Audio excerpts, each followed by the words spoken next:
Hey guys, welcome to Through the Bible Verse by Verse, a plain and simple study of the entire Bible, book by book, chapter by chapter, and verse by verse. Currently, we are in the book of Judges, and we have opened the book of Judges, and we're going to move through as we trek through the entire Bible, book by book. We said that the book of Judges opened a different generation. We are now past the generation of Moses, past generation of Joshua, and we are in the generation now that will now kind of exist apart from these two great men, but also they are living in the promised land as a sovereign nation under God. Okay, a truly sovereign nation under God. America is not a sovereign nation under God. I won't get into that, but Israel was. And so we're going to see their repeated, never-ending fall into sin. So we're starting off, and let's get into it. As I said, this would be a 450-year period years. We left off at verse 6, and really it starts off in verse 1 again after the death of Joshua. So he's going to set up, to me, the kind of pattern right off from the beginning. He's going to set off this pattern of sin. And so let's look at last time we left off. I'm going to pick it up at verse 8. Judah is fighting against. I'm going to kind of go back here and in verse 1. The Israelites required who will be the first to go against the Canaanites. It's the region of the Canaanites. All right, so we're going to be very familiar with this land. In the Canaanites, you got the Philistines, a whole bunch of different wicked people, evil people. So the Lord told them Judah was to go up first, and then Judah went to Simeon and said, hey, come fight with me against the Canaanites, and then I'll fight with you. So we're going to start off, and it starts off well, but this is a very short-lived victory. So I'm going to pick up verse 8. It says, the men of Judah fought against Jerusalem and captured it. They put the city to the sword and set fire on it. Now, Jerusalem at this time was not the holy city, and we can also say the holy city of God. It will not become the kind of holy capital until David again captures it again. But right now it's just a pagan town. Okay, and as you can see, they set fire to it. Verse 9, afterwards the men of Judah marched down to fight against the Canaanites who were living in the hill country, the Negev, and the Judean foothills. Judah also marched against the Canaanites who were living in Hebron. Hebron was formerly known as Kirith Abba. They struck it down. Shisha, Emma, and Talmiah. From there, they marched against the residents of Debar. Debar, formerly known as Kerith Sephar. Caleb said, whoever strikes down and captures Kerith Sephar, I will give my daughter Asha to him as wife. So Othniel, the son of Kenaz, Caleb's younger brother, captured it, and Caleb gave his daughter Asha to him as wife. Now, we saw this story briefly towards the end of the book of Joshua. I'm going to get a little more details about it. We know that Caleb will capture all of these foothills. We're going to come back to Othniel, because he will become the first judge, or the first deliverer. Verse 14, when she arrived, She persuaded Othniel to ask her father for a field. She got offered a donkey. Caleb asked her, "What do you want?" She answered him, "Give me a blessing. Since you have given me land in the Negev, give me the springs of water also." So Caleb gave her both the upper and lower springs. So life was good during this time. Remember, this is right, we're going right in the immediate generation after Joshua. Verse 16, the descendants of the Kenite, Moses' father-in-law, had gone up with the men of Judah from the city of palms to the wilderness of Judah, which was in the Negev of Arad. They went to live among the people. Now, this may or may not be a good thing, but if you remember, these were Jethro, Moses' father-in-law, his people. Right? The Judges is not necessarily saying them living with them in and of itself was a good or bad. You can say this, it can almost go either way. They knew the Lord. They knew the Lord through Jethro. They knew the Lord through Moses.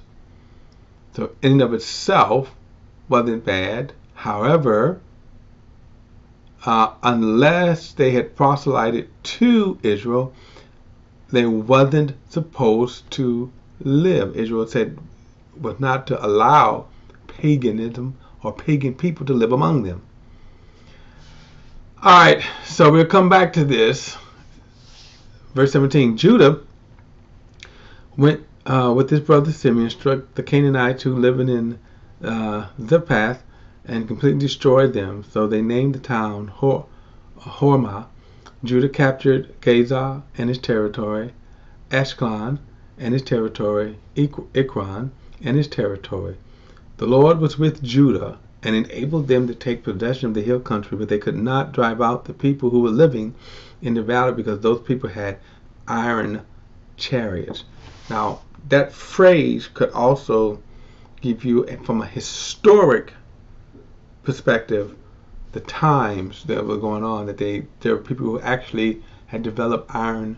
They had, iron chariots were powerful. It would be like the difference in having, a gun versus a bow and arrow. Okay. Now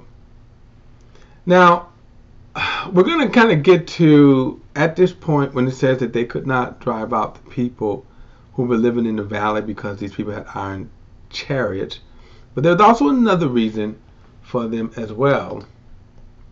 And let me see here. I think I missed something here. I skipped. All right. Oh, here it is. We're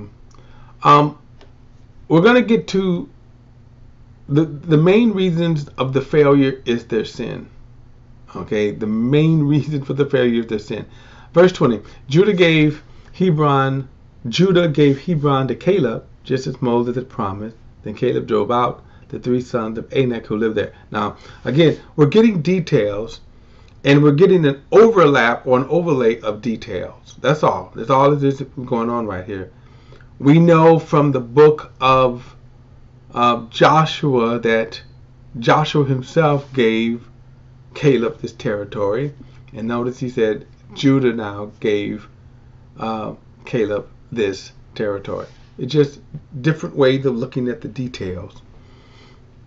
Verse 21, at the same time, the Benjamites did not drive out the Jebusites who were living in Jerusalem. The Jebusites had lived among the Benjamites in Jerusalem to this day. Now, this is a failure. And the reason why is because, remember, that God had promised that he would drive them out. So the bigger question is, why didn't they rely on God to drive out their enemies? All right, verse 22.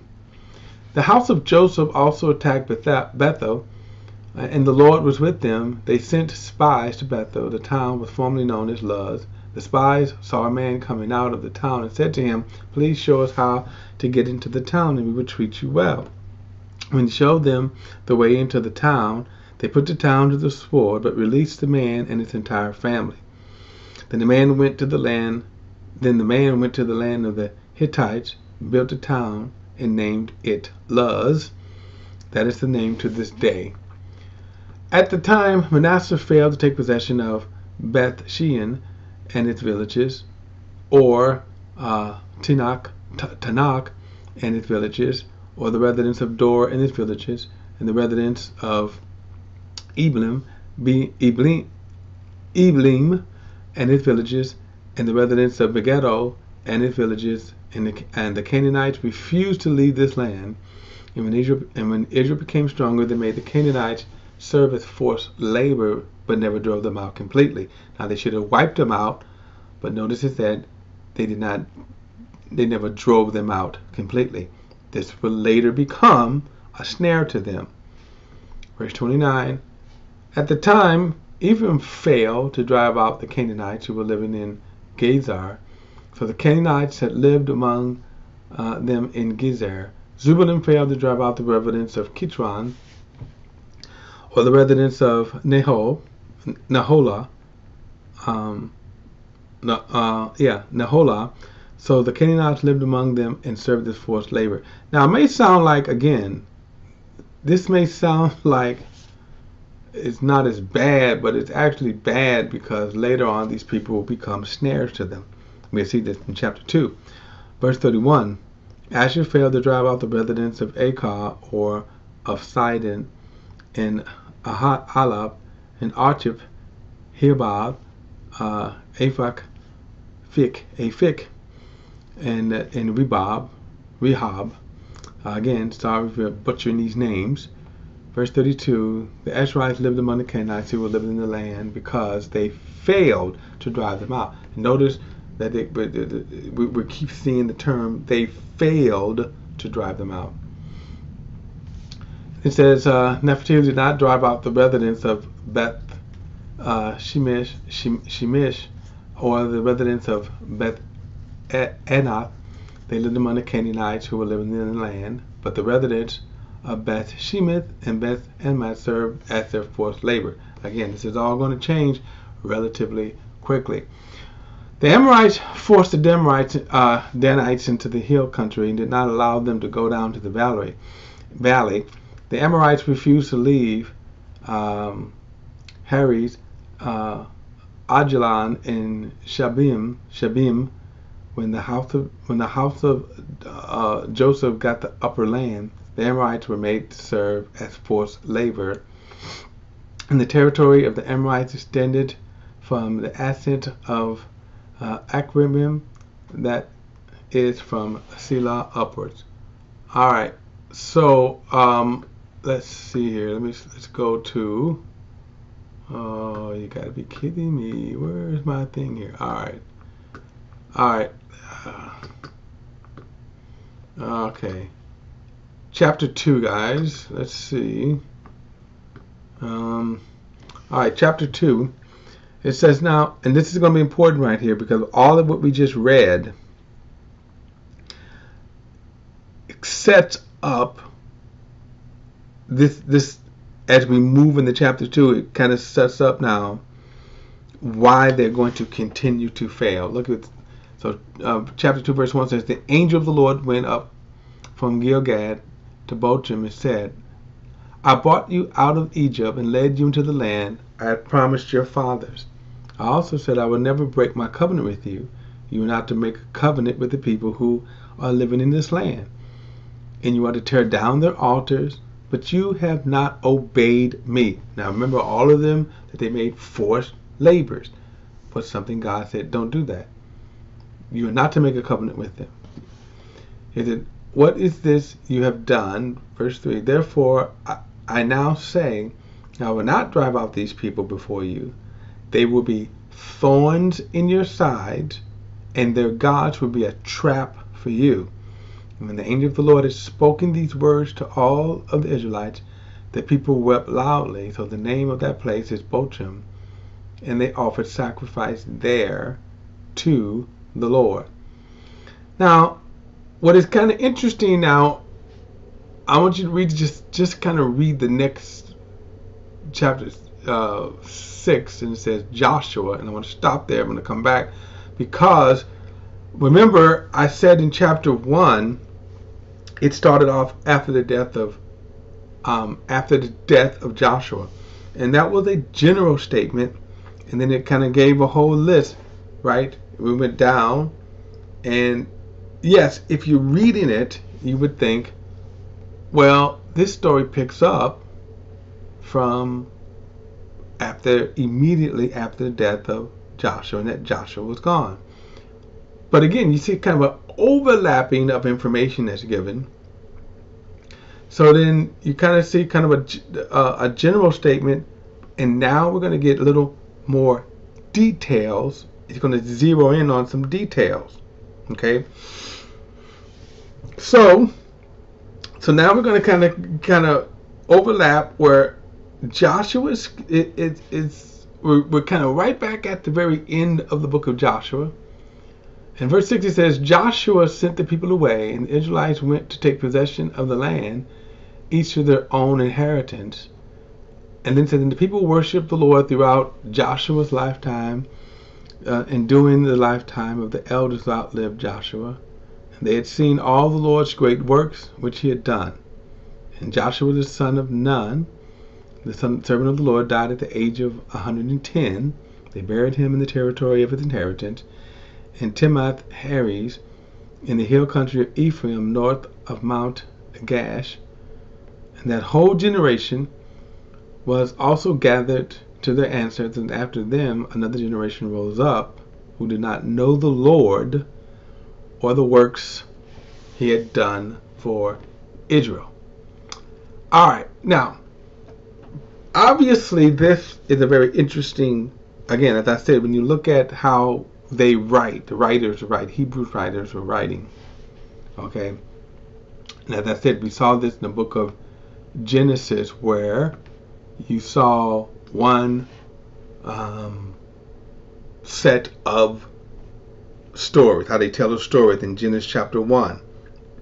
And then it came back in Genesis chapter 2 and focused in on one section, more details. And that's kind of what we see here. You see sort of a laying out in a general way how the people begin to spread out, even under Joshua. And remember, so in the first chapter, you see the general statement after the death of Joshua. That's the general statement right there. Then we come back in chapter 2, and then we see more detail where it kind of goes back and kind of picks up to overlap right as Joshua is dying, right? So you see in chapter 2 that as the people went out and failed to do what God told them to do, now they leave and Joshua sends the people away. You see just the overlapping of information here, that's all. And then it, of course, retells the story that we've already seen at the end of Joshua. Joshua dies. But he makes an interesting statement here.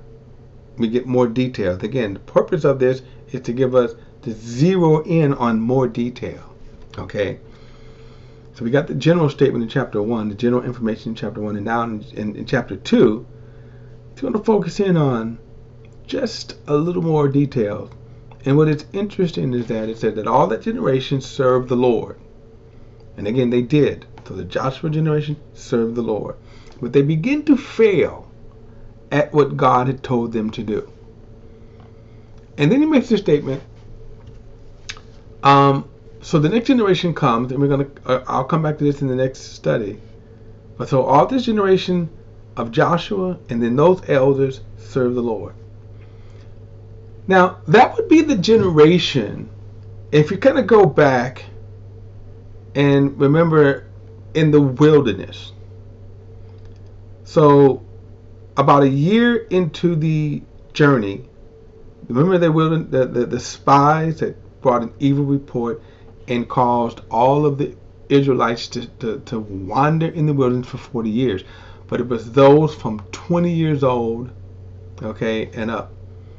Now, so you think about this. So from 20 years old and up, so the time that as they're now coming into the promised land, the oldest person is around 60.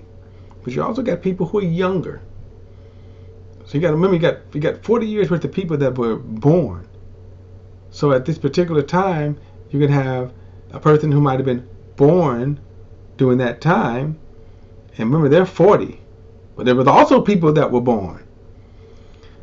So now all of that generation, I think is what he's referring to, right? All of that generation. Okay, I'm going to pick this up in the next study. I'll see you then.